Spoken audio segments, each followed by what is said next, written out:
Rich, how would you summarise that one? Obviously, the result wasn't what you would have hoped for, I suspect, but I suppose you're taking plenty of positives out of what you saw tonight. Look, you can really come into it and I guess judge performances by scorelines, Matt, if you want. I'll tell you what we sort of said to the boys. We just felt at half-time, we're playing a really strong team. We just felt at half-time that we'd contributed a little bit to some of that ourselves. There were areas of this game that we could have done better, even from a point of kicking off a little bit deeper at times. Our kickoffs were short. We put a ball out on the full. We got a little good ball, but ball ended up on ground a couple of times. So we felt that despite the scoreline, there were some good efforts in there, but we could have been a bit more competitive because we weren't doing ourselves in a couple of areas. Defending Saints in good ball for long periods of time, having to take the ball off your try line a lot is going to be hard work at the best of times. But as I say, we felt we could have fixed some more of that up and been, as we say, the words we use, we could be really ultra competitive for long periods in this game. And I actually thought we saw that, Matt. I thought the second half, opening 25 minutes, I thought we were really, really competitive in there. And it, summing up at the end, I thought last 15 minutes, we got a bit fatigued, mate. When the game were gone, I'm not going to lie, we were very careful with game time because 5 of these blokes have got to back up for 3 games in 6 days. Oh, well, more of them will, but immediately, straight away, 5 of them are going to have to back up on Monday. So we were a little bit careful in how we managed our bench towards the end. But I think it's a great experience for the young kids too, to come and the way the schedule's dropped, they've played against St Helens, Warrington and Catalan, 3 of the best teams that the comp's got to offer. And it lets them know the levels that they've got to be to play, to play that at the highest level of this competition. But I thought there were no lack of effort or toughness from us, mate. They really didn't. As you sort of alluded to there, the adaptation from first half to second half were a lot closer. Were you pleased with just how significantly they seemed to adjust to the physicality and the speed in the second half? Yeah, I think so. And I think from a learning experience and gaining some confidence, they could do that. I actually thought our left edge defended really well in the first half, to be honest. I thought, we got caught on our right edge a couple of times and once disappointingly down the middle to start with. I think, there's a couple of instances there where you thought, you know what, boys, we can be a little bit better than that, regardless of who we're playing. But I thought, there were a couple of bits that we looked at Saints that we wanted to try and be good in a couple of areas, and I thought they tried the absolute best to deliver that. So, yeah, again, mate, good learning experience. Can't get too carried away with looking at scorelines. I think we've got to look at this objectively. I'll wear the scoreline as a coach because this team's had limited preparation for this game, and I chose to field an inexperienced team. So, as I say, I will wear the fact that the scoreboard looked like it did, because if we want to get in the playoffs, mate, 17 players aren't going to get through 6 games in 18 days. We're going to have to share that workload out. Bigger picture, you mentioned they've played Saints, they've played Catalans, they've played Warrington. Are the experience that they've gained in those 3 games that they maybe wouldn't have got in a normal season going to bear fruit earlier in their progression and ultimately in the club's ambitions down the line than it maybe would have done otherwise?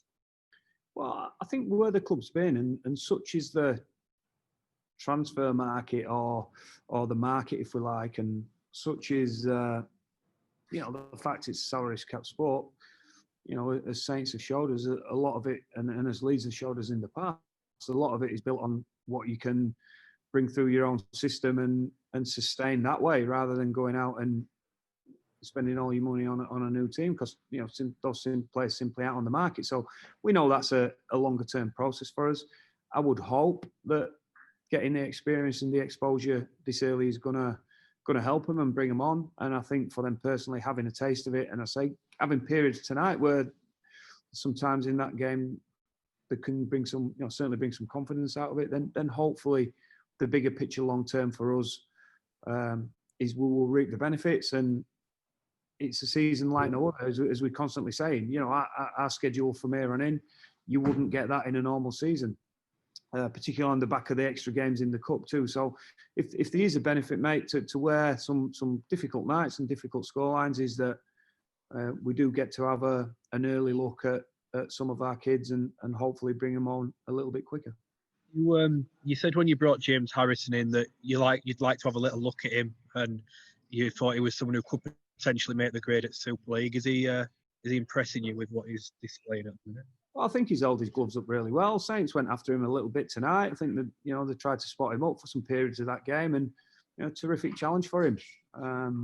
With a big powerful pack coming after him like that. So again, in all the games he's played, he's really held his gloves up, and I don't think he's done his reputation any harm at all. Who else impressed you, the young lads specifically? Well, I think Sam Walters sort of relished in the physical aspect of the game. Really, I think he's been tremendous. I think young Allroyd, while he's already had some first grade exposure, is a young front rower, a great promise. And Jack Broadbent, I think he's playing out of position, playing 6 at the moment. So we're certainly not going to judge him on his role as a standoff. But I think Jack's a super young professional that's ticks every box he possibly can. So I think there's a number. It's probably wrong for me to single him out, Matthew. Really, that I think most of the kids that are in our squad, if all of the kids that are in our squad tonight, we've got a lot of time and high hopes for. Adrian Lamb sort of alluded that he expected their fixture pilot may get worse and their derby may get brought forward a day. Are you expecting any changes to your current fixture schedule? Oh, how would we know? It depends on COVID test, doesn't it? I think if we pass our COVID this week, our next 3 games are on, but as opposition have got to do that. Look, we've been having talks internally. We think a good way to go would be to maybe look at the competition differently now. I think with the backlog of fixtures, perhaps it's worth looking at, starting a playoff earlier with more teams in it. That's what we were looking at, because we're in a position that if we can navigate our way through to the playoffs here, it's going to leave us in a fair old state at the end of it. And I think the whole points percentage stuff is really getting called into question now. If we end up playing 20-21 games and Catalan play 15, but have sort of dodged all the top 5 or 6 teams on the way in, and that's not their fault, by the way. I'm absolutely not. But then, I guess the fairness and integrity. But if that's the way it is too, we all knew that. And as I say, it's a season like no other, and there's some difficulties in it. So we'll just keep doing our best to win his next game, mate. That's all we'll do. Has that been discussed across the clubs then, a potential earlier or larger? I don't. We discussed it internally that maybe there might be a fairer way to do this at this moment in time, but that's not for us to decide, mate. We'll see what they come up with. Cheers, Rich. Thanks, mate. Rich, just a quick one. How are the players looking at this challenge of so many games in so few days? Are they relishing this kind of unique situation? Yeah, they are. We've sort of talked to how we might do it, Gareth. So we're not even sort of looking at the first week of the playoffs as our first week. We're sort of saying that our playoff series could be 2 or 3 games long. We could be in sudden death the last 2 league games, so to speak. So we're trying to navigate our way through the next sort of 2 to 3 games, and then as a club we could be in sudden death by then to get ourselves in. So yeah, they are. I mean, don't forget they're on the back of a Challenge Cup win, so at the moment they're full of beans and sort of bring it on. Let's get through it. This time next Friday when we've had 3 games, mate, they might have a different view on it. But no, they understand. We said, look, we're probably going to have a little bit less preview. We're certainly going to have less training time. We will have to move our squad a bit, and we're going to look at obviously load in minutes and try and get our freshest bodies out there. So yeah, we think we've got a plan. Plans change, and they're certainly changing on a fairly regular basis at this moment in time. But yeah, our boys are up for it, mate. We're not viewing it as a tough.